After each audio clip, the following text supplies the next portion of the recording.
I'm Melvin Louis, a name that used to resonate with respect in the hallowed halls of Luminous Luxuries, a high-end interior design firm in New Haven, Connecticut. For 2 glorious decades, I'd been the bedrock of their commercial division, the senior vice president of client relations. My hair, once a vibrant brown, now sported distinguished streaks of silver, earned through countless late nights and early mornings. My age, let's just say I'm closer to a half-century than 40, with a wisdom line for every challenging project successfully delivered. My role wasn't merely a title. It was a testament to loyalty and relentless dedication. I didn't just manage accounts. I nurtured them, cultivating bonds that transcended mere transactions. My clients weren't just names on a spreadsheet. They were individuals whose children's birthdays I remembered, whose favorite sports teams I knew by heart, and whose design sensibilities I understood implicitly. They called me, not my company, when they needed a vision brought to life, a problem solved, or an emergency averted. But then the storm arrived in the form of Beverly Clarence. She swept into Luminous Luxuries 3 months ago, a whirlwind of sharp angles and even sharper intellect, fresh from a hostile takeover by Apex Innovations. Beverly, with her impeccably tailored suits and an air of quiet superiority, was the embodiment of the new corporate era. Her first weeks were a blur of intense meetings, impenetrable spreadsheets, and hushed conversations with the Apex brass. I knew what she saw when she looked at me, a relic, an antique in a rapidly modernizing world, too expensive, too deeply entrenched in the old ways of doing business. "Melvin," she began, her voice as crisp as a fresh bank note, her gaze unwavering as she slid a document across the polished oak conference table, "your current compensation structure is, frankly, unsustainable. We're implementing a 35% reduction in base salary and a complete overhaul of the commission model." I gripped the arms of my chair, my knuckles turning white. A 35% cut, a commission overhaul that would effectively eviscerate my earning potential. Even with new growth, it seemed impossible. My mind reeled, trying to grasp the magnitude of her words. "This new structure," she continued, a faint, almost imperceptible smile playing on her lips, "will incentivize innovation and align us with current industry benchmarks. Everyone's package is being adjusted." My eyes scanned the document, each line a fresh wound. Benefit reductions, travel curtailments, the very fabric of my professional life, painstakingly woven over 2 decades, was being unraveled thread by thread. Beverly Clarence, the architect of this dismantling, had made her intentions chillingly clear. "Is there a timeline for this transition?"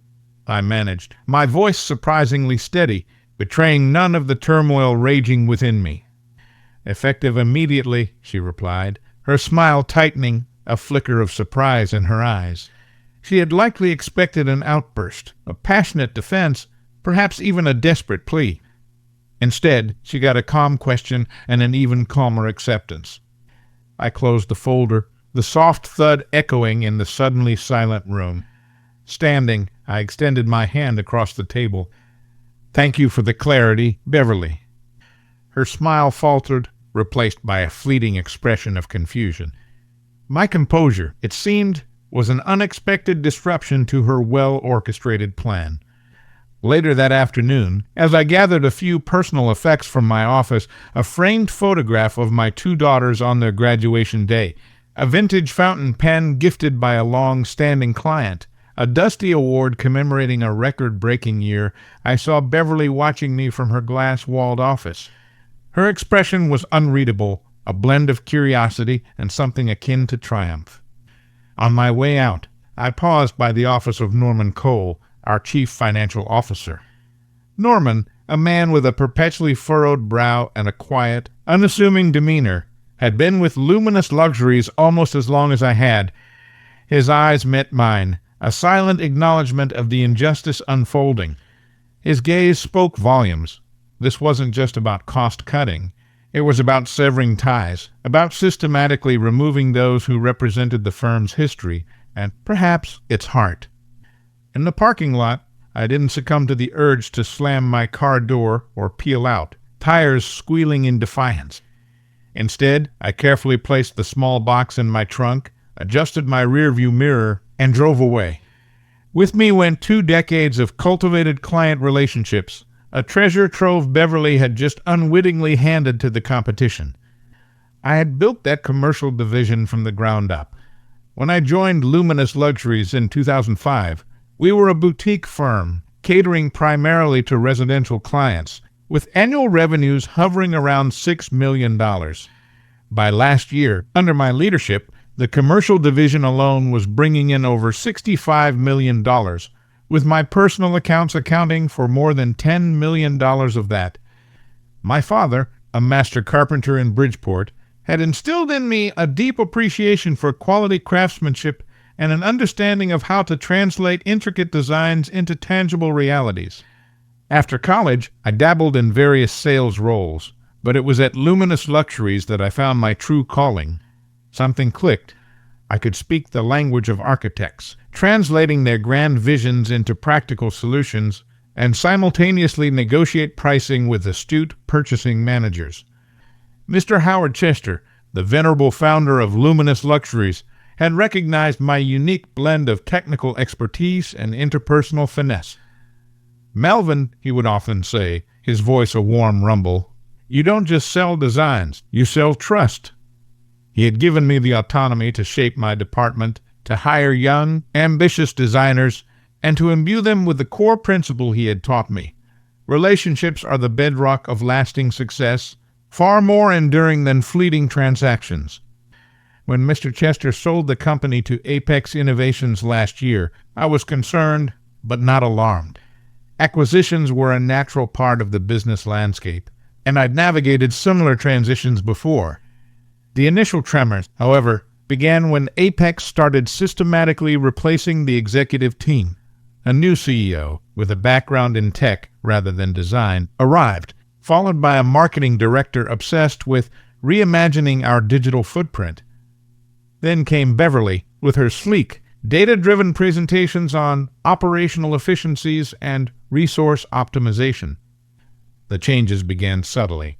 Travel budgets were tightened, client entertainment expenses required multiple levels of approval, and my weekly executive meetings dwindled to monthly, then, as needed. "We're simply streamlining operations, Melvin," Beverly had explained during one of our earlier, increasingly infrequent meetings. Nothing personal. But it was personal. It became undeniably personal when she started scheduling calls with my key accounts, conspicuously excluding me.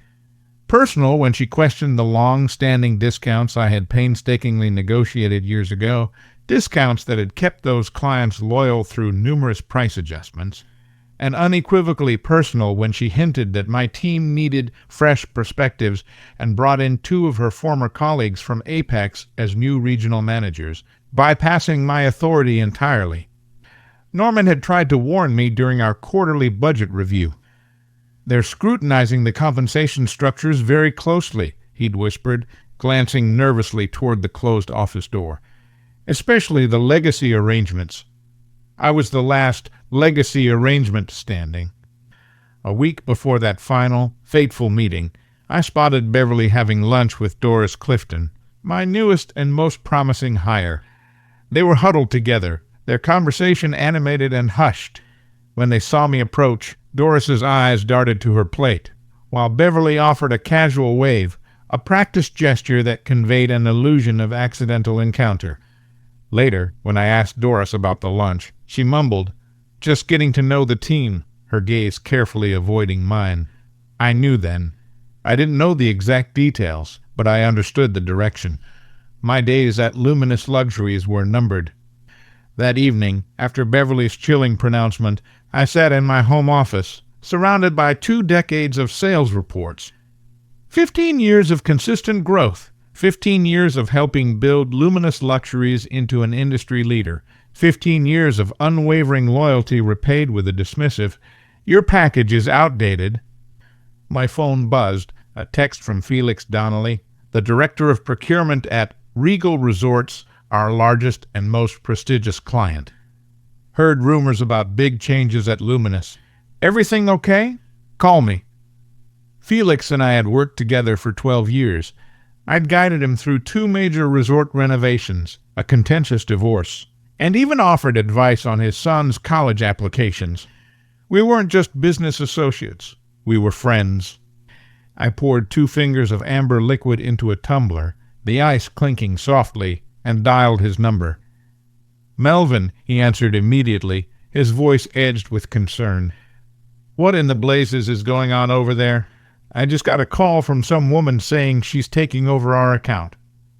"That would be Beverly Clarence, our new sales director," I replied, keeping my voice carefully neutral, a skill honed over years of navigating difficult conversations. Well, she started prattling on about reviewing our pricing structure and implementing some new vendor management system. Felix's voice tightened with irritation. "Melvin, we have a contract, and we have processes that work.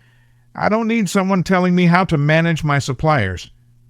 I took a slow sip of my drink, letting the silence stretch, allowing him to vent.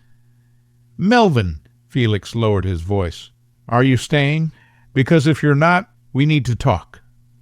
In that precise moment, everything crystallized. My true value wasn't encapsulated in my title, nor was it solely reflected in my impressive sales figures. It resided in those 20 years of accumulated trust, in 2 decades of solving problems rather than creating them, in the unshakable foundation of relationships that could and would walk out the door with me. "I'm considering my options," I said carefully, choosing my words with precision. "Well, consider this," Felix countered, his voice firm.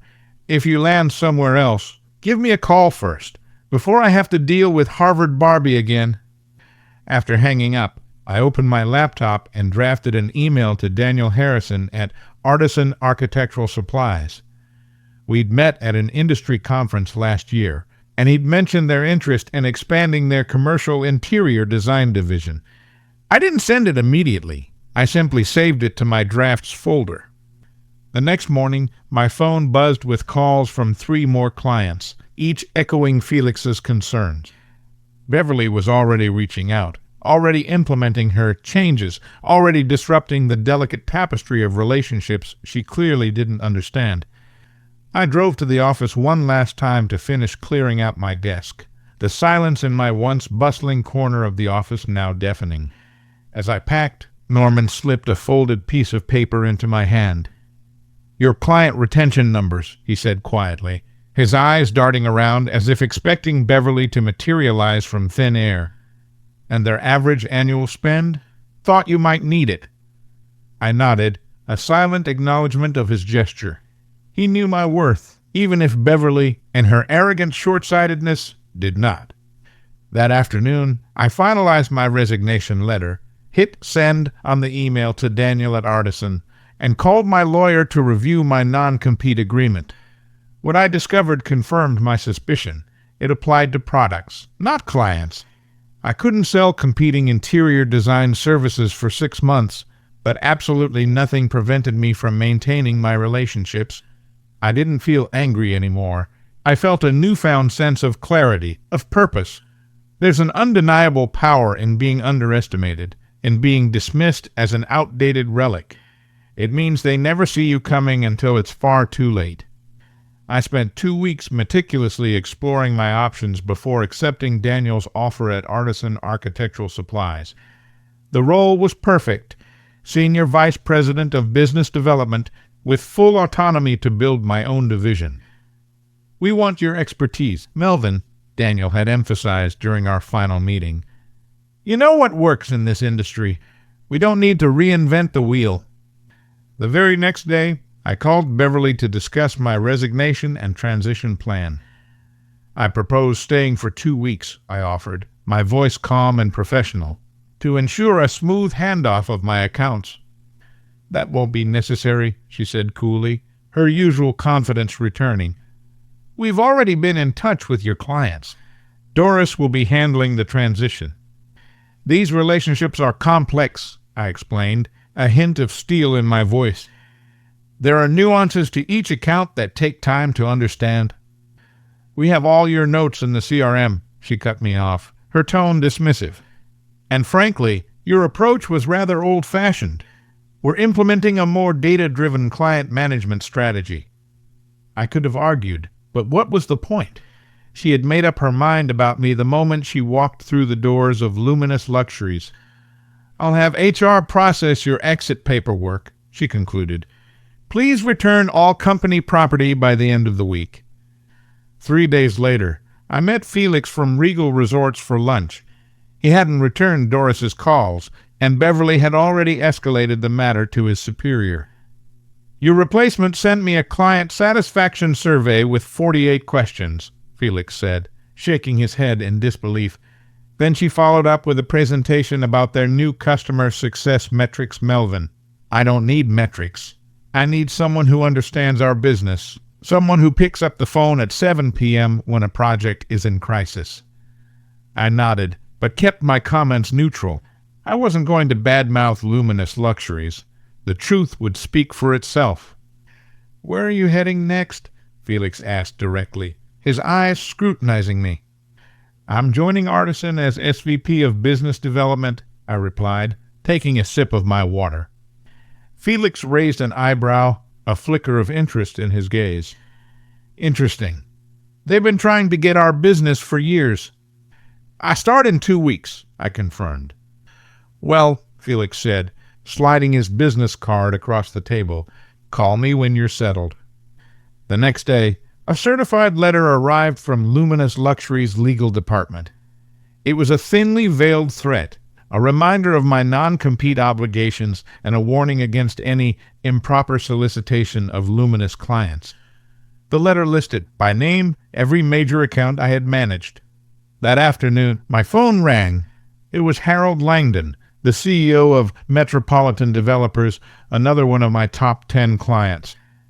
Melvin, what in the name of this new woman is trying to change our payment terms? Says our account structure requires optimization. We've been on net 60 for a decade. I'm no longer with Luminous Luxuries, I replied carefully. Yeah, I figured that out when she called, he retorted. Where'd you land? I gave him the basics about Artisan. Before I could finish, he interrupted. They handle similar product lines, right? Similar? Yes, I confirmed. Good. Call me Monday. I want to talk options. By the end of the week, I'd received similar calls from 5 more clients, each conversation following the same pattern: complaints about Beverly's rigid approach, questions about my new position, and requests to connect once I started. I hadn't solicited a single client. They were coming to me. On my last official day, Beverly called unexpectedly. I understand you've been in contact with Luminous Luxuries clients, she said, her voice tight with suppressed anger. I've spoken with some people. Yes, I replied evenly. Many of them are personal friends after 2 decades. We consider those proprietary business relationships, she snapped. Any attempt to redirect that business would constitute a breach of your separation agreement. I understand my obligations, I said calmly. Good, she retorted, her voice hardening. Because the last thing you want is a legal battle with Apex Innovations attorneys.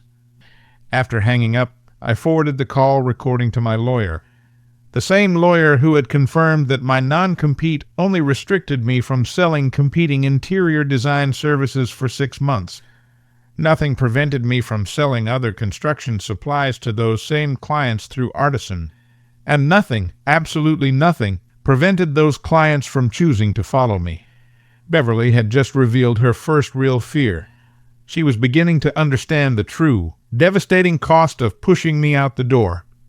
My first day at Artisan Architectural Supplies began with a revelation. We've been trying to break into Luminous Luxuries market for years, Daniel admitted during our morning meeting, his eyes wide with surprise. Your predecessor spent 18 months courting Regal Resorts without even getting past their purchasing department. Felix Donnelly doesn't trust easily, I agreed, a faint smile playing on my lips. Daniel leaned forward, his expression earnest. Here's what I don't understand. Luminous Luxuries' client retention rate is nearly 95%, while the industry average hovers around 72%. What's their secret? I almost laughed. Their secret was sitting right in front of him. It's not a secret, Daniel, I explained. It's relationships. When Mr. Chester ran the company, he understood that contracts might keep clients on paper, but relationships keep them loyal, especially when competitors try to undercut your prices. Daniel nodded slowly, a thoughtful expression on his face. And the new management doesn't get that. The new management, I clarified, sees relationships as inefficient. Beverly wants automated systems, not phone calls at 7 p.m. to solve a last-minute problem. Before I could elaborate further, my assistant, Chloe, interrupted with an urgent message. Norman Cole, Luminous Luxuries CFO, wants to meet you. Mr. Louis says it's urgent. We arranged to meet at a quiet, unassuming bar downtown after work. Norman looked distinctly nervous, glancing over his shoulder as I approached. I shouldn't be here, he said immediately, his voice barely above a whisper. But you are, I replied, signaling the bartender for 2 drinks. Norman pushed a folder across the table, his hand trembling slightly. The board meeting was yesterday. Thought you should see this. Inside was a copy of Beverly's quarterly strategy presentation. The first few pages contained standard projections and optimistic marketing plans. Then I saw it, Client Transition Strategy, Louis Accounts.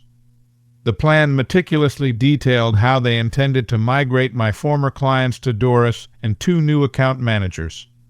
It included meticulously crafted talking points to address potential objections about my departure and a relationship reclamation timeline. But what truly caught my attention was the financial projection. It showed my clients representing not $10 million in annual revenue, as I had always estimated, but an astonishing $15.8 million, nearly 25% of Luminous Luxuries' total revenue. They never told you what your book was really worth, Norman said quietly, his gaze fixed on the folder. Mr. Chester knew, of course, but after the acquisition. He shrugged, leaving the sentence unfinished. Why are you showing me this, Norman? I asked, a sense of unease coiling in my stomach. Norman took a long swallow of his drink. Because what they're doing isn't right, and because Beverly's already missing forecasts. She told the board it's temporary disruption during the transition, but the numbers don't lie. He tapped the folder. She's already lost Metropolitan, hasn't she? I didn't confirm or deny. Client decisions were no longer my responsibility. It's going to get worse, Norman continued, his voice dropping to a conspiratorial whisper. She's implementing price increases across all legacy accounts next month. The board approved it based on her analysis that we've been underpricing the market for years. Now, I understood. Beverly hadn't merely wanted me gone to save on my compensation. She had seen my client relationships as a formidable barrier to her aggressive revenue strategy. With me out of the picture, she could arbitrarily raise prices, unilaterally change terms, and implement new, impersonal systems that would extract more short-term profit from the very relationships I had spent decades building. There's something else, Norman added, his voice barely audible. They've been auditing your expense reports, going back 3 years, looking for any irregularities. They won't find any, I stated, my voice firm. I know that, he replied, meeting my gaze. But they're building a narrative. If clients start leaving, they need someone to blame. As Norman rose to leave, he hesitated at the table.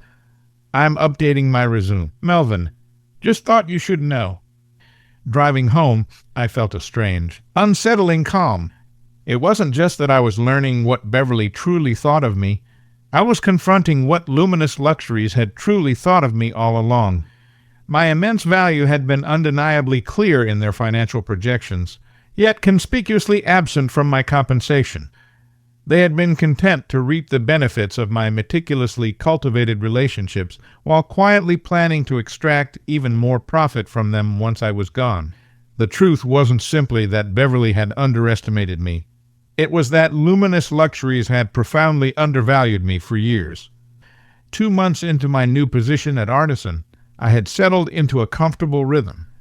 My spacious office overlooked downtown New Haven, and my small but rapidly growing team included 2 dynamic young sales representatives I had personally handpicked. I hadn't directly solicited a single one of my former clients. I didn't need to. They came to me. The first call was from Harold Langdon of Metropolitan Developers, the day after Luminous Luxuries implemented their promised price increase. "That's a 14% hike with no warning," he fumed. "Can Artisan match our original pricing?" We could, and we did, while simultaneously adding value-added services Luminous Luxuries had never even considered offering. Then came Grand Designs Realty, followed by New England Contractors, and then Urban Spaces, Inc. Each had similar complaints: unexpected price increases, rigid new policies, and an unsettlingly impersonal service. By the end of my second month, 4 of my former top 10 accounts had moved their business to Artisan. I made sure each transition was flawless. My team worked tirelessly, even on weekends, to ensure perfect first orders. I personally visited job sites to check deliveries and address any concerns. Word, as it always does, spread quickly through the industry. Following Melvin Louis to Artisan meant superior service at competitive prices. Then my phone rang. It was Beverly. "We need to talk," she said, her usual unflappable confidence replaced with thinly veiled panic. I agreed to meet her at a neutral coffee shop near Artisan's office. Beverly arrived 15 minutes early, already nursing a latte, her sharp features etched with a newfound strain. Her designer suit, usually pristine, seemed a little less tailored, her expression a touch more harried. "This has to stop," she said without preamble as I walked in. "What exactly?" I asked, calmly stirring my coffee. "You know what?" she snapped. "Poaching our clients." "I haven't solicited a single Luminous Luxuries client," I stated, my voice devoid of emotion. "Then how do you explain it?" she demanded, catching herself, her voice dropping. "4 major accounts have left us in 8 weeks. All of them mentioned you by name." "Clients make their own decisions, Beverly," I replied, taking a slow sip of my coffee. She leaned forward, her voice hardening. "We can make this easy or hard, Melvin. Easy means you back off, and we don't pursue legal action for breach of contract." "There's no breach," I countered calmly. "My non-compete prevents me from selling competing interior design services for 6 months. Artisan's construction supply division doesn't compete with Luminous Luxuries' core business."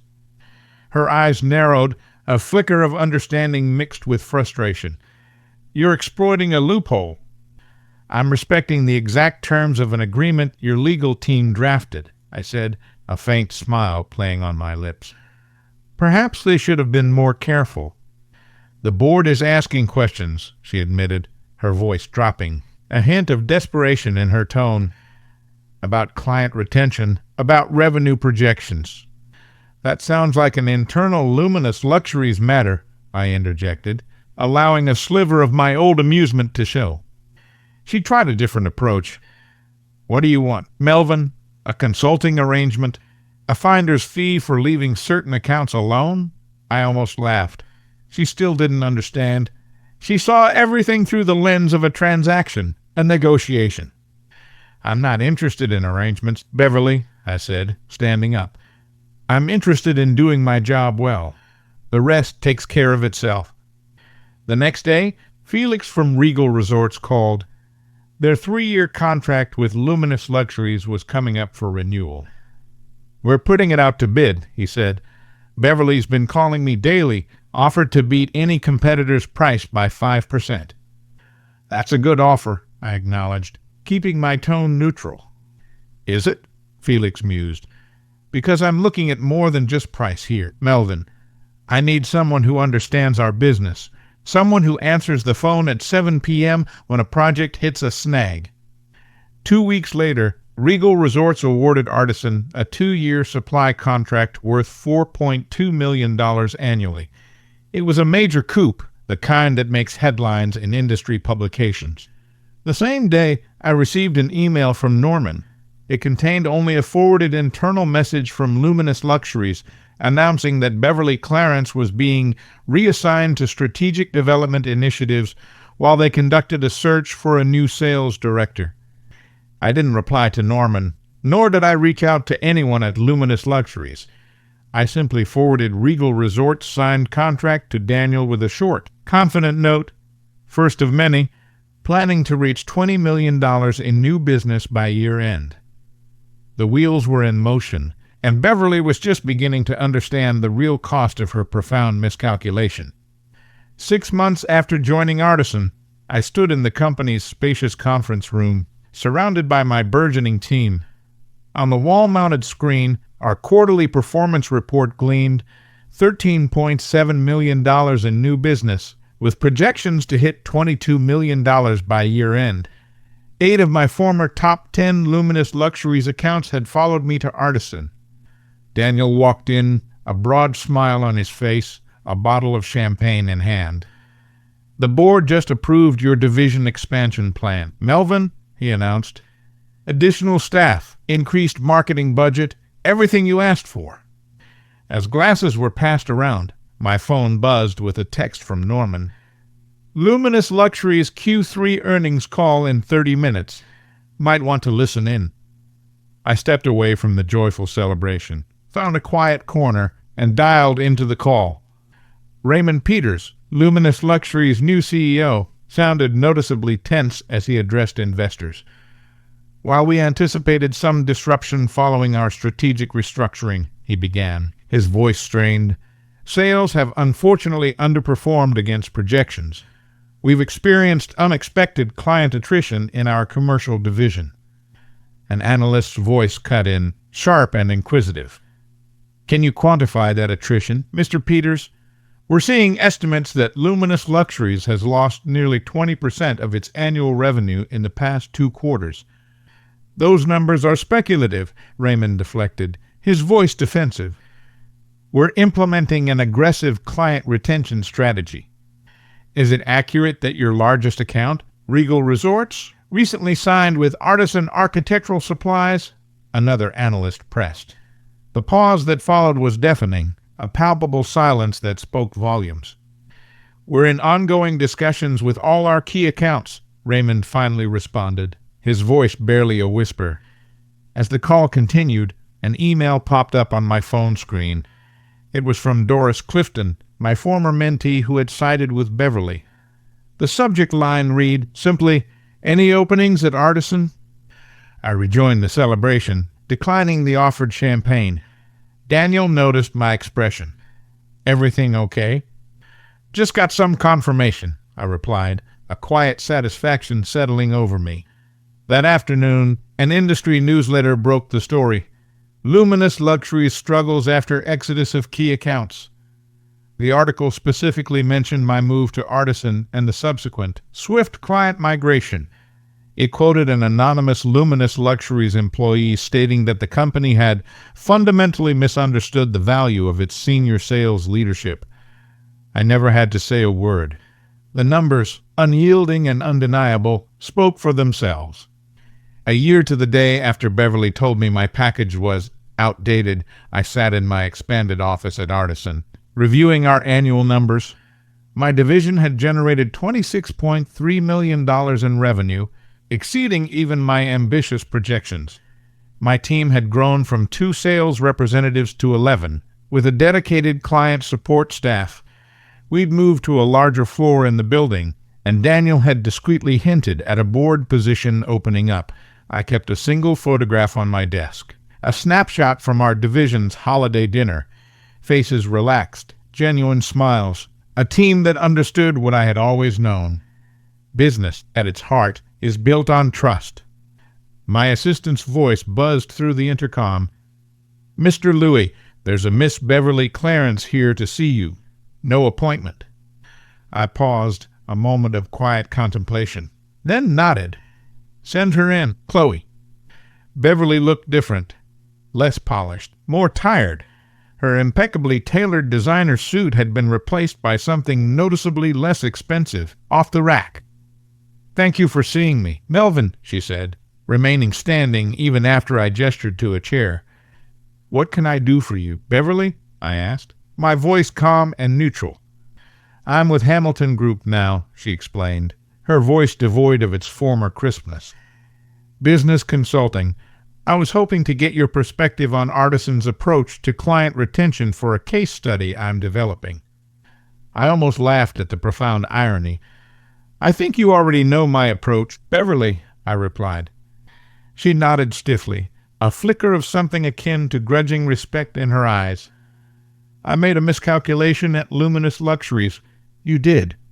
The market is talking about how you took down a company without saying a word, she continued, her voice quiet. That's a powerful reputation. I didn't respond. Beverly hadn't come for a case study. She had come for absolution, or perhaps reconciliation. I wasn't offering either. After a moment of awkward silence, she placed her business card on my desk. If you ever want to discuss industry trends, Melvin. I appreciate the offer. Beverly, I said, standing up, indicating the meeting was over. But I'm fully booked these days. After she left, I glanced at the card, then dropped it into the shredder. That evening, I drove to my elder daughter, Shirley's, new house for dinner. She had just been promoted to senior architect at her firm, a proud moment for us all. How's work, Dad? She asked as we sat on her patio, the summer air warm and fragrant. Good, I replied simply, watching the setting sun paint the sky in hues of orange and purple. Building something that'll last. And I was. Not with wood this time, but with the same timeless principles that had guided my entire career. Do the work. Keep your promises. Value relationships over transactions. In the end, Beverly Clarence had given me an unexpected gift. She had forced me to prove, to myself and to everyone watching, exactly what 2 decades of trust was truly worth.